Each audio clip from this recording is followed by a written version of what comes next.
Who is the her? Because as we know it, the NYSC has not officially responded to this matter, but we do know that Uwamaye had a recording of a phone call with a female official. We don't know who that is. Allegedly an NYSC official. Yes. Do you have any clarification as to who this woman is and who is the her you're referring to? And let me also ask you, because some argue that corps members as participants in a government-run scheme, such as the Youth Service Corps, should refrain from political commentary as indicated in the NYSC bylaw of 2011 as amended. How do you respond to those who say this is just not about free speech, but discipline within the NYSC structure? Well, let me state that the lady who was the local government inspector the person who was the local government inspector, the LGI who invited her, is a female, but we never met her. They said she has a deputy. We also met the lady who apparently called her on the phone and lambasted her and threatened her. But we opted not to engage with her because by the time we got there, she was very sober. I think they realized what they were up against. So there was no point. We focused on the business of the which was to meet the LGI, the local government inspector of the NYSC, who we believe absconded because she knew that this was not going to be a very nice Monday. Then, with regards to the discipline they're talking about in the NYSC, there's no point of the NYSC Act that says that Nigerians cannot complain if they are facing hardship. President Tinubu had announced that corpers are supposed to receive 77,000 naira per month after he increased salaries of workers, even though that is peonage, it's too small. But these corpers are still receiving 33,000 naira a month.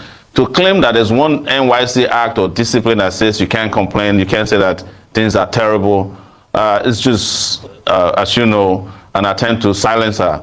The NYSC Act, which is a decree promulgated in 1973 and amended by several military people, cannot supersede what is known universally as the right to free speech. She's expressing herself freely as guaranteed by international instruments. I don't generally like to refer to the Nigerian Constitution because that's an illegitimate document promulgated by the military, and that's not the people's document. I've always said that on your shows. But, you know, she has her fundamental right to complain. And you can't, as it's normally said in Nigeria, as general parlance, that you can't beat a baby up and ask the baby not to cry, or pinch a baby and not allow her to cry. So there's no NYSC Act.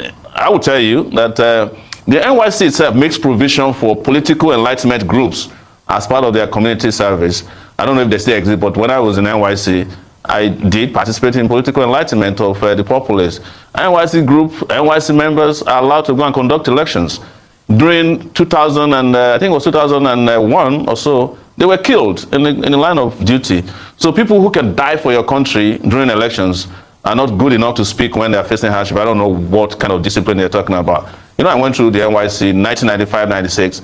My NYSC certificate was never given to me for political reasons. But when I took them to court in Lagos, they couldn't come up with any reason. They just said, well, I've not exhausted the opportunities provided for me to address the issues internally. And until today, I never got an NYSC certificate. Wow, that's so interesting to know. That would now lead me to ask, you know, do you think that Ms. Uwamaye may just be, you know, victimized the way that you allege you were? And, you know, secondly, there seems to be a growing trend where young Nigerians are beginning to, you know, wear the toga of activists. I mean, you have this lady and a number of other young Nigerians who've been speaking out.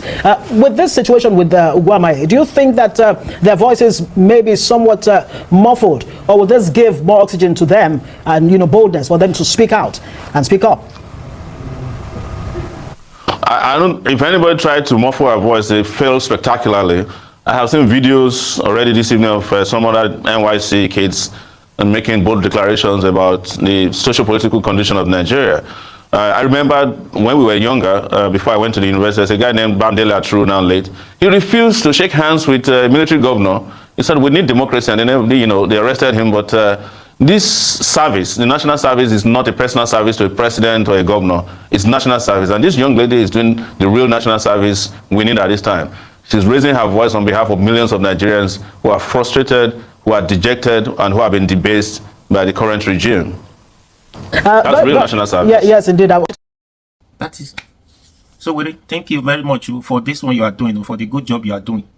at least for speaking out, for speaking out for this lady, speaking for the voiceless. Every time you are always there to represent, just like every other position, Peter Obi, Atiku, willing into the matter, even if they don't go to the physical location.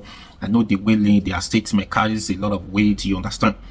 Yeah, God bless you, everybody who is supporting, who is speaking out, the voice of the voiceless. So these people, APC government, will not kill us, will not kill every one of us in this country. It's high time they need to realize their mistakes and start doing the needful. Yes, so that is just it. A copper that everybody, even if the copper said during election they have their own for body, would you blame them? Is it not the same poverty hardship that will make some of those lawyers to be compromised? You see a lot of them during election, they compromised. They after money, they themselves, they don't even want the country, but at the end they start complaining after collecting their money, their peanuts. After, and lawyers, coppers who could die for the country on the process of conducting an election, they don't have right. They do not have right again to complain about the bad government, about the failed government. You see, that last election, I think there was one copper who they say he died. That the same election that brought this administration, this irresponsible government to power. Is it not? I think some coppers lost their lives because it was all about violence. Then now they don't have right to complain. It is well. Anyways, please share this video.